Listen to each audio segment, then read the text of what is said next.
வணக்கம். Electronics training in Tamil. Electronics training in Tamil சேனலில் இன்றைக்கி நான் பார்க்க போகிற வீடியோ லோ பட்ஜெட்டில் ஒரு ஸ்டீரியோ ஆம்பிளிஃபையர் எப்படி அசெம்பிள் பண்ணுறது. அப்படி நம்ம அசெம்பிள் பண்ணும்போது நமக்கு என்னென்ன காம்போனன்ட்ஸ்லாம் தேவை, பொருள் தேவை. எப்பயுமே இது ஒரு ப்ராஜெக்ட், ஒரு மினி ப்ராஜெக்ட். நம்ம எலக்ட்ரானிக்கில் பெரிய லெவலில் ஒரு ப்ராஜெக்ட் ஸ்டார்ட் பண்ணுறதை விட, உதாரணமாக யாரோ ஒரு ஃப்ரெண்டு கேட்குறான்னு வச்சுக்கோங்களேன், ஒரு 5.1 ஆம்பிளிஃபையர் அசெம்பிள் பண்ணி கொடுங்க அப்படின்னா உடனே அதுக்குண்டான மோட்டிவாக போய் காம்பனன்ட்ஸ்லாம் வாங்கி அசெம்பிள் பண்ணணும்னு அவசியம் இல்லை. ஃபஸ்ட் உங்களுக்கு என்ன தேவை அப்படின்னா, ஒரு ஆம்பிளிஃபையர் அப்படின்னா அந்த சர்க்யூட்டை முழுமையாக உங்களுக்கு புரிஞ்சிருக்கணும். ஒரு ஆம்பிளிஃபையர்னால் என்னென்ன தேவைப்படும். அது பவர் ஆம்பிளிஃபையராக இருக்கலாம், இல்லை லோ பட்ஜெட்டில் ஒரு ஆம்பிளிஃபையராக இருக்கலாம். அதாவது 7 வாட்ஸில் ஒரு ஆம்பிளிஃபையர் இருந்தாலும் இருக்கலாம், ஓகேவா, 700 வாட்ஸில் ஒரு ஆம்பிளிஃபையராக இருந்தாலும் இருக்கலாம். எல்லாமே ஒன்று தான். பேசிக் ஃபண்டமெண்டல் பிளாக் டயக்ராமில் எந்த விதமான வித்தியாசமும் இல்லை. பட் அட்லீஸ்ட் அந்த பிளாக் டயக்ராமாவது உங்களுக்கு தரவாக தெரியுமா, அதுதான் ரொம்ப ரொம்ப முக்கியம். ஓகேவா. நிறையா சொல்லுவாங்க, இது போர்டு மாற்றினேன், வருது, சப்பு போட்டேன் மேட்ச் ஆகலை, பவருக்கு போட்டேன் மேட்ச் ஆகலை, இந்த டிரான்ஸ்ஃபார்மர் ஹீட் ஆகுது, இது பக் கன்வெர்ட்டர் போடலாமா வேண்டாமா, ஏன் ஐசி போடுறோம், இப்படி நிறைய கொஸ்டின் சந்தேகம்லாம் இருக்குது. அதெல்லாம் வரக்கூடாது. தெளிவாக தெரியணும். அப்போ தான் நம்ம ப்ராஜெக்ட்லேயே கை வைக்கணும். ஓகேவா. இப்போ பார்க்கலாம். இப்போ நீங்கள் பார்த்துட்ருக்கீங்களே என்ன இதுன்னா, ஒரு லோ பட்ஜெட்டில் நம்ம செய்யக்கூடிய ஆம்பிளிஃபையர். லோ பட்ஜெட்னா ரொம்ப லோவில் இல்லை, 2 8" ஸ்பீக்கர் பக்காவாக ட்ரைவ் ஆகும். 2 8" ஸ்பீக்கர் அல்லது ஊஃபர் பக்காவாக ட்ரைவ் ஆகும். அப்போ ஸ்டீரியோன்னு சொல்லிட்டேன் இல்லையா. அப்போது உங்களுக்கு இதில் ட்ரிபிள் நல்லா தூக்கலாக வேணும்னா ஒரு டியூட்டர் 2 ஆட் பண்ணிக்கலாம். அப்போ டியூட்டர் வைக்கும்போது நம்ம என்ன தேவைப்படும், உடனே உங்களுக்கு ஒரு நெட்வொர்க் போர்டு தேவைப்படும். ஏற்கனவே நெட்வொர்க் போர்டை பற்றி டீட்டெயில்ஸ் எல்லாமே கொடுத்துருக்கோம். 2-வே நெட்வொர்க் ட்ரிபிள் வர்றதுக்கு ஒரு டியூட்டர் ஸ்பீக்கர். மிட்ரேஞ்ச் வேணுன்னா வச்சுக்கலாம், இல்லை அப்படின்னா விட்டுறலாம். ஒரு ஊஃபர் அல்லது ஸ்பீக்கர் ஒரு சேனலுக்கு, அப்போ 2 சேனல் கொடுத்துக்கலாம். இப்போ நீங்கள் பார்த்துட்டு இருக்கிறது நாம் அசெம்பிள் பண்ண போகிறோம் ஒரு ப்ராஜெக்ட்டு. அதுக்கு என்னென்ன பொருள் தேவைப்படும். இப்போ பார்த்தா உங்களுக்கு இந்த பொருளோட பேர் தெரியணும். இது எப்படி மல்டிமீட்டரில் செக் பண்ணுறதுன்னு தெரியணும். ஏற்கனவே செக்கிங் வீடியோஸ் நான் போட்டிருக்கேன். காம்பவுண்ட்ஸுடைய பேரும் கிட்டத்தட்ட உங்களுக்கு எல்லாமே தெரியும். இருந்தாலும் ஒன்ஸ் அகைன் இப்போ என்ன பண்ணலாம் அப்படின்னு கேட்டால், இது 2 இருக்குது. இது கேபினெட்டு. பொதுவாக ஒரு ஆம்பிளிஃபையரை நீங்கள் அசெம்பிள் பண்ணணும்னு முடிவு எடுத்துட்டிங்கன்னா, ஃபஸ்ட்டு உங்களுக்கு தேவை சூட்டபிளான கேபினெட் வேணும். ஒருவேளை சூட்டபிளாக கேபினெட் கிடைக்கலைன்னா ஒரு கேபினெட்டை அந்த சேசிஸை நீங்கள் மேக் பண்ண தெரியணும். ஒரு அக்ரிலிக் சீட் மூலிமா. அது அடுத்தடுத்த வீடியோ வாய்ப்பு இருக்கும்போது உங்களுக்கு நான் எப்படின்னு சொல்லி கொடுக்குறேன் உங்களுக்கு. அது மூலிமா நாம்ளே என்ன பண்ணிக்கலாம், ஒரு பேனல் டிசைன் பண்ணிக்கலாம், கூடவே அந்த சேசிஸும் டிசைன் பண்ணிடலாம். அப்போ நம்ம இஷ்டத்துக்கு என்ன பண்ண முடியும், அந்த கண்ட்ரோல் பொசிஷன் இதெல்லாம் பண்ணலாம். இது மார்க்கெட்டில் கிடைக்கக்கூடிய பிக்சட் இருக்குது. உங்களுக்கு வேணுங்கிறவங்க இது வாங்கிக்கலாம். டோட்டல் காஸ்ட் ரவுண்டாக 1000 rupees, 1K. யாருக்கு வேணாலும் சரி, ஆன்லைனில் அடுத்த நாளே உங்களுக்கு வந்துடும். தேவைப்பட்டால் நீங்களும் அசெம்பிள் பண்ணி பார்க்கணும். ஒரு ஆம்பிளிஃபையர் நல்ல குவாலிட்டி அவுட்புட் வரணும் அப்படின்னா இந்த மாதிரி காம்பவுண்ட்ஸை வாங்கிக்கலாம். எல்லா மெட்டீரியல்ஸும் என்கிட்ட இருக்குது. ஃபஸ்ட்டு இப்படி லோ பட்ஜெட்டில் தான் நீங்கள் ஸ்டார்ட் பண்ணணும். முதல்ல ஏற்கனவே 200 ரூபாயில் எப்படி ஒரு ஆம்பிளிஃபையர், ஒரு மினி ஆம்பிளிஃபையர் அசெம்பிள் பண்ணலாம் அப்படிங்கிற ஒரு வீடியோ போட்டிருக்கேன்.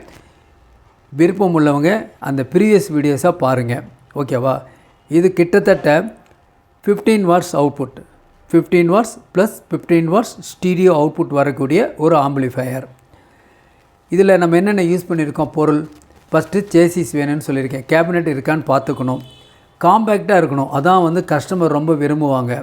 ஃபஸ்ட்டு நீங்கள் ஒரு ஆம்பிளிஃபையர் அசெம்பிள் பண்ணி பார்க்கும்பொழுது தான் பவர் சப்ளை, சிக்னல் இன்புட், பிடி board, power amplifier, control, balance வேணும்னா பேலன்ஸ், பேஸ் டிபிள் வேணும் கேட்டால் பேஸ் டிபிள் வைக்கணும், என்ன பண்ணணும், அவுட்புட் பவர் ஆம்பிளிஃபையர் அவுட்புட்டை எப்படி கனெக்ட் பண்ணணும் இந்த ஸ்பீக்கர் சாக்கெட்டில், டோட்டலாக இந்த கேபினெட்டை ஃபுல்லாக ஃபில் பண்ணுறதுக்கு என்ன பண்ணலாம் அப்படின்லாம் நிறைய டிசைன்மெண்ட் இருக்குது. ஓகேவா. இதில் சேசிஸில் பாருங்கள், பாட்டமில் 4 பாட்டம் புஷ்ஷு கொடுத்துருக்கோம். இதில் புஷ்ஷு கொடுக்கல. இதில் ஒரு பாட்டம் புஷ் இருக்குது. இந்த மாதிரி பாட்டம் புஷ் இருக்குது. பெருசு சின்னது ஒயிட் கலர் இப்படியெல்லாம் மார்க்கெட்டில் கிடைக்கிது. நீங்கள் வாங்கிக்கலாம். எல்லாமே எங்கிட்ட இருக்குது. அதனால் நீங்கள் ஒரு சிம்பிளாக ஒரு ஆம்பிளிஃபையர் அசெம்பிள் பண்ணணும் அப்படிங்கிறதுக்காக சொல்லியிருக்கேன். எல்லாமே டோட்டல் காஸ்ட் இப்போ பார்த்துட்ருக்கீங்களே, இந்த பொருள் எல்லாம் சேர்த்து 1000 rupees வரும். விருப்பம் உள்ளவங்க என்னுடைய வாட்ஸ்அப் நம்பருக்கு காண்டாக்ட் பண்ணுங்கள். கொரியரில் அடுத்த நாள் உங்களுக்கு வந்துடும். ஓகே, சரி, என்ன மெட்டீரியல் இருக்குது பார்க்கலாம். நான் அசம்பிள் பண்ணுறதுக்கு முன்னாடி நான் அசம்பிள் பண்ணி உங்களுக்கு காமிக்கிறேன். ஹவு டு டூ அப்படின்னு காமிக்கிறேன். அதுக்கப்புறம் நீங்களே என்ன பண்ணலாம், அந்த வீடியோவை பார்த்துட்டு நீங்களே அசம்பிள் பண்ணலாம். நீங்கள் மெல்ல மார்க்கெட்டிங் பண்ணலாம். உங்கள் ஃப்ரெண்ட்ஸ் ரிலேஷன் அவங்களுக்கு இந்த ஆம்பிளிஃபையரை இன்ட்ரடியூஸ் பண்ணலாம். அப்போ தான் அவங்க வந்து என்ன சொல்லுவாங்க, இதை விட கொஞ்சம் ஹை லெவலில் வேணும்னு கேட்பாங்க. அப்போ அடுத்தது என்ன பண்ணலாம், என்ன மாடிஃபிகேஷன் பண்ணலாம், ட்ரான்ஸ்ஃபார்மர் மாற்றணுமா, பவர் ஆம்பிளிஃபையர் மாற்றணும், வேறு என்னென்ன மாற்றணும் அப்படிங்கிறலாம் ஸ்டெப் பை ஸ்டெப்பாக வரும். ஒவ்வொரு நாளும் ஒரு வீடியோ உங்களுக்கு வந்துட்டுருக்கும். எலக்ட்ரானிக்ஸ் ட்ரெயினிங் இன் தமிழ் சேனலுடைய நோக்கம் என்ன அப்படின்னு கேட்டால், இந்த வீடியோ பார்க்குற ஒவ்வொருத்தரும் ஒரு குவாலிஃபைடு இன்ஜினியராக மாறுவீங்கன்னு நம்பிக்கிறேன். ஓகேங்களா? Electronics training in Tamil channel மட்டும் இல்லாமல் எங்களுக்கு ஒரு ட்ரைனிங் இன்ஸ்டியூஷன் மூலிமா எலக்ட்ரானிக்ஸ் சம்மந்தப்பட்ட கோர்சஸ் எல்லாம் நடத்திட்டுருக்கோம். செல்ஃபோன் ட்ரைனிங் இருக்குது, சிஆர்டி டிவி ட்ரைனிங் இருக்குது, எல்சிடி எல்இடி டிவி ட்ரைனிங் இருக்குது, UPS inverter emergency light training இருக்குது, pipe and home that assembling and troubleshooting இருக்குது, ஆல் இண்டக்ஷன் ஸ்டவ் பற்றி கிளாஸஸ் இருக்குது, ஆல் எஸ்எம்பிஎஸை பற்றியும் கிளாஸஸ் இருக்குது. ஓகேவா? இன்னும் ஃபர்தரான பயிற்சி வகுப்புகள் ஸ்டார்ட் பண்ண போகிறோம். ஆன்லைனில் உலகத்தில் எந்த இடத்துல இருந்தாலும் நீங்கள் உங்கள் வீட்லேயே உங்கள் இடத்துல இருந்துக்கிட்டே இந்த தொழிலை கற்றுக்க முடியும். ஓகேங்களா? சரி, இப்போது இந்த காம்பனன்ட்ஸ் என்னுடைய பேரில் அந்த என்னென்ன காம்பனன்ட்ஸ் வேணும் உங்களுக்கு ஃபஸ்ட்டு அப்படின்னா, ஃபஸ்ட்டு அது தெரியணும். ஃபஸ்ட்டு என்ன வேணும்னு சொல்லியிருக்கேன். நீங்கள் எந்த பட்ஜெட்டில் ஒரு ஆம்பிளிஃபையர் அசம்பிள் பண்ணுறீங்கிறது ரொம்ப முக்கியம். அது ரெடி பண்ணிட்டீங்க அப்படின்னா என்னென்ன பொருள் தேவைப்படும் அப்படிங்கிறது உங்களுக்கு தெரியணும். ஓகே, இப்போ பாருங்கள், இந்த இடத்துல ஒரு சார்ட்டு கொடுத்துருக்கேன். என்ன கொடுத்துருக்கேன்? ஃபஸ்ட்டு சேசிஸ் கொடுத்துருக்கேன். அடுத்து ஏசி மெயின்ஸ் கார்டு வேணும். பாருங்கள், இதை ஏசி மெயின்ஸ் கார்டு. அடுத்து ஆன் ஆஃப் சுவிட்ச் இதில் கொடுத்துருக்கேன். என்னென்ன வேணுங்கிறது முடிஞ்சால் நோட் பண்ணிக்கலாம், இல்லைன்னா ஒரு ஸ்க்ரீன்ஷாட் எடுத்துக்கலாம் நீங்கள். ஓகேவா? ஓகே, என்ன வேணும்? சேசிஸ் வேணும், தென் ஏசி மெயின்ஸ் கார்டு வேணும், ஆன் ஆஃப் சுவிட்ச் எஃப்எல் அப்படின்னு கேட்டால் கடையில் கொடுப்பாங்க. நீங்கள் எங்கிட்டே வாங்கணும்னு அவசியம் இல்லை. கிடைக்காதவங்க எங்கிட்ட வாங்கிக்கலாம். ஓகேவா? கிடைக்கிறவங்க லோக்கலில் வாங்கிக்கலாம். பொருள் சொல்லி தானே கேட்கணும், அதுக்காக எஃப்எல் சுவிட்ச் அப்படின்னு பேர். தென் கண்ட்ரோல்ஸ் வேணும். 100K ஸ்டீரியோ 3 வேணும். அடுத்து MP3 மாடுல். ஓகேவா? இதான் MP3 மாடுல். மார்க்கெட்டில் கிடைக்கும், வாங்கிக்கலாம். 125, 150, 100 rupeesலாம் கூட கிடைக்கிது, வாங்கிக்கலாம். ஓகேங்களா? இதில் வந்து கண்ட்ரோல் பாருங்க இருக்குது. 1 2 3 கண்ட்ரோல் இருக்குது, ஸ்டீரியோ கண்ட்ரோல் இருக்குது. தென் அதுக்கப்புறம் ட்ரான்ஸ்ஃபார்மர் 12012 2 ஆம்பியர். இந்த ப்ராஜெக்ட் பண்ணுறதுக்கு, இந்த ஆம்பிளிஃபையர் பண்ணுறதுக்கு 15 வாட் + 15 வாட் பண்ணுறதுக்கு இந்த ட்ரான்ஸ்ஃபார்மர் தேவை. வேறு ஏதாவது பவர் சப்ளை போர்டு ஆட் பண்ணதாக இருந்தால் அதுக்கு வேறு ஒரு ட்ரான்ஸ்ஃபார்மர் வேணும். அது அப்ளிகேஷன் வரும்போது உங்களுக்கு நான் சொல்கிறேன் உங்களுக்கு. ஓகேவா? இது ட்ரான்ஸ்ஃபார்மர். இதுக்கு ரெக்டிஃபை பண்ணுறதுக்காக டயோடு. நீங்கள் 3 amps டயோடு யூஸ் பண்ணிக்கலாம். ஓகேவா? 3 amp டயோடு யூஸ் பண்ணிக்கலாம். 3 amp டயோடு பார்த்தீங்களா, இந்த இடத்துல இருக்குது. இதுதான் 3 amp டயோடு, இந்த இடத்துல இருக்குது. இங்கே பக்கத்தில் இருக்குது 1 amp டயோடு. 1 amp இருக்குது, 3 amp. பொதுவாக இந்த ஆம்பிளிஃபையர் பொறுத்த வரைக்கும் 1 amp 2 amp 3 amp எது வேணாலும் யூஸ் பண்ணிக்கலாம். அடுத்து ஒரு எல்இடி ப்ளஸ் ஒரு 1K ரெசிஸ்டன்ஸ். பாருங்கள், ஒரு 1K resistance plus LED for indicator. அப்புறம் ஸ்பீக்கர் சாக்கெட் இங்கே இருக்கு இல்லையா, ரெட்டு பிளாக் இருக்கு இல்லையா, இது stereo output, left channel right சேனலுக்குரிய ஸ்பீக்கர் சாக்கெட். அடுத்து பவர் ஆம்பிளிஃபையர் போர்டு. இது எங்கே இருக்குது பவர் ஆம்பிளிஃபையர் போர்டு? பாருங்கள், இந்த இடத்துல இருக்குது. இதுதான் board. SMD board, SMD IC, all SMD card. 15 watt + 15 watts. ஓகேவா? இதில் அந்த ஐசி யூஸ் பண்ணியிருக்கோம். என்ன ஐசி பண்ணியிருக்கோம்? CA3110 24 பின் இருக்கக்கூடிய ஐசி. நல்ல குவாலிட்டி இருக்கும், லோ கரண்ட் தான் எடுக்கும், நல்ல ஹை அவுட்புட் ஃபிடாலிட்டி இதில் இருக்கும், ஹைஃபி இருக்கும். இதான் பவர் ஆம்பிளிஃபையர் போர்டு. ஓகேங்களா? தென் பிடி போர்டு, 2 டிரான்சிஸ்டர் கூடிய பிடி போர்டு போதும். 2 டிரான்சிஸ்டரே போதும், ஒரு பேஸ் டேபிள் பக்காவாக கொண்டு வர முடியும். அசம்பிள் பண்ணி காமிக்க போகிறோம். ஓகேவா? அப்புறம் என்ன வேணும் உங்களுக்கு? இதில் சிம்பிளாக ஒரு ஏசிஸில் டூல்ஸ் எல்லாம் வேணும் இல்லையா, அது உங்களுக்கு தெரியும், ஆல்ரெடி தெரியும். வேணும்னா பேய் பாண்ட் யூஸ் பண்ண வேண்டியது இருக்கும். இந்த பேவிக்கு தேவைப்பட்ட அந்த இடத்துல யூஸ் பண்ணலாம். இதெல்லாம் கையில் இருக்கணும். ஒரு ரெகுலேட்டர் ஐசி இருக்குது, 7805 ரெகுலேட்டர் ஐசி, MP3 மாடல் கொடுக்கறதுக்காக. இதான் எஃப்எல் சுவிட்சு இந்த இடத்துல இருக்கிறது. ஓகேங்களா? ஒரு filter capacitor 2200 MFD 25 volt or 35 volt use பண்ணிக்கலாம். ஓகேங்களா? அப்புறம் என்ன பண்ணலாம்? இந்த மாதிரி 1+10 ஒயர், ரிப்பன் ஒயர்னு சொல்லுவோம். இது ஒரு 1 மீட்டர் இருந்தால் போதும். இந்த நம்ம அசம்பிள் பண்ணலாம். ஃபஸ்ட்டு என்ன பண்ணணும் அப்படின்னா, ஃபஸ்ட்டு ஓப்பன் ஏரில் அசம்பிள் பண்ணணும். ஓப்பன் ஏரில் அசம்பிள் பண்ணி அவுட்புட் எப்படி வருதுன்னு பார்க்கலாம். எதுக்காக?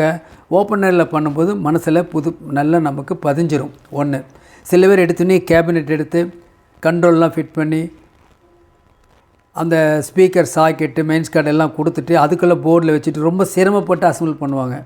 ஓகேவா? அசம்பிள் மட்டும்தான் கேபினெட்டுக்குள்ளே வரணும். மீதெல்லாம் நம்ம என்ன பண்ணணும், நம்ம தான் பிகினர்ஸ் ஆச்சு இல்லையா? முதல்ல அவுட்புட் எப்படி வருதுன்னு எல்லாம் கன்ஃபர்மேஷன் பண்ணிவிட்டு ஒயரையெல்லாம் ட்ரிம் பண்ணி தென் அதுக்குள்ளே கேபினெட்டுக்குள்ளே சீட் பண்ணிடலாம். அது நமக்கே ஐடியா கிடச்சிரும். இந்த பொருளெல்லாம் எடுத்து இந்த கேபினெட்டுக்குள்ளே வைக்கணுன்னா எப்படி ஸ்பேஸை ஒதுக்குன்னா கரெக்டாக வைக்கலாம் அப்படிங்கிற ஐடியா உங்களுக்கு ஆட்டோமேட்டிக்காக வந்துடும். அந்த ஐடியா உங்களுக்கு இண்டிவிஜுவலாக வரணும். நான் இவ்வளோ கட் பண்ணணும் அப்படின்லாம் சொல்ல வேண்டிய அவசியம் இல்லை. ஃபஸ்ட்டு ஒரு ஆம்பிளிஃபையர் முன்ன பின்ன வெளியே போகலாம். அடுத்த ஆம்பிளிஃபையர் போது ஆட்டோமேட்டிக்காக உங்களுக்கே என்ன வந்துடும், உங்களுக்கு அதை எப்படி நல்லா ட்ரிம் பண்ணலாம், சக்ஸஸ்ஃபுல்லாக பண்ணலாம்னு ஒரு ஐடியா ஆட்டோமேட்டிக்காக கிடச்சிரும். ஓகேங்களா? ஏன் ஓப்பன் ஏரில் பண்ண சொல்கிறேன்னா, வால்யூம் கண்ட்ரோல் கனெக்ஷனில் ஒரு மாறுதல் வரலாம், பேஸ் ட்ரிபிள் கண்ட்ரோலில் ஒரு மாறுதல் வரலாம். அதாவது பேஸ் கூட்டினா குறையும், குறைச்சா கூடும். அப்படி வந்துச்சுன்னா ஒயர் கனெக்ஷன் மாற்றி கொடுத்துக்கலாம். ஒன்றும் பிரச்சனை கிடையாது. ஒரு அவுட்புட் வோல்டேஜ் செக் பண்ணலாம். நிறைய ப்ளஸ் ஆர் மைனஸ் இருக்குது. அதெல்லாம் தெரிஞ்சுக்கணும் அப்படின்னா ஓப்பன் ஏரில் தான் அசம்பிள் பண்ணணும். ஓப்பன் ஏரில் குவாலிட்டி நல்ல சக்ஸஸ்ஃபுல் அவுட் வந்ததுக்கப்புறம் நம்ம பக்காவாக ஃபினிஷ் பண்ணிக்கலாம். ஓப்பன் ஏரில் நான் பண்ணி காமிக்கிறேன். தென் அதுக்கப்புறம் என்ன பண்ணலாம், எப்படி உள்ளே மவுண்ட் பண்ணுறது அப்படிங்கிற பற்றிய டீட்டெயில்ஸ் எல்லாமே சொல்கிறேன். இதில் என்ன இருக்குது, மெயினாக இருக்குன்னா இதில் வந்து இந்த MP3 மாடல், இந்த மாடல் மூலிமா என்ன பண்ணலாம், ஒரு ஆண்டனா இன்புட் கொடுத்துட்டோம் அப்படின்னா FM ரிசீவர் சிக்னல் இதில் வரும், ஸ்டீரியோ அவுட்புட், அதை ஆம்பிளிஃபை பண்ணி நாம் ஸ்பீக்கர் மூலிமா எடுக்க போகிறோம்.